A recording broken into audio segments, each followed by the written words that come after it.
Thanks for joining us. Collett on the couch again. Thanks for joining us. Thank you for having me. Now we're talking about family habits because we've covered off before about rituals, traditions, all of those sorts of healthy things. Sometimes it can be a little bit negative though when your family falls into patterns. How do you know if what your family are doing is a negative habit or if it is something that's a positive ritual perhaps?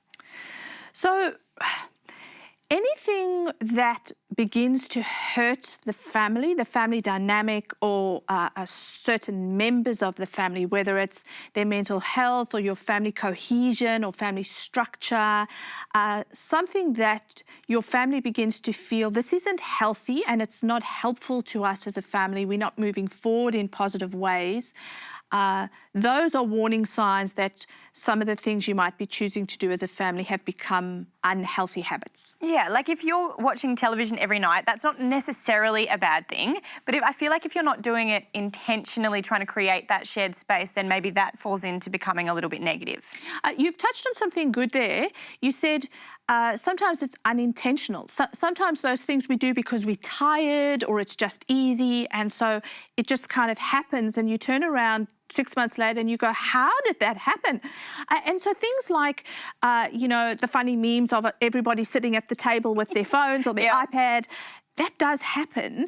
And so if for you as a family, you're noticing that, that's when you need to start, the warning signs go off. So, I had a mum come to me after a seminar at one stage and she said, my son's 12 and he chooses not to eat dinner with us. It's kind of happened over time. We've let it go. He goes to his room every night and he sits on his Xbox and that's what he does while we eat dinner. And what do we do now? And that is an example of a bad habit that's happened that they've just let go. And sometimes you do notice the bad habit even forming, and then it does, as that example suggests, it kind of gets away from you. So if you start to see these things forming, what can you do as a family to kind of understand where everybody's at and maybe make some of those changes before it becomes really habitual? I think those are times when you call your family together, not at the time, dragging the child away from the Xbox then, because that's not going to work. They'll feel antagonistic and targeted. Perhaps, go to a neutral territory or sit outside, but say to your children in advance, we would like to have a family meeting or just a family chat.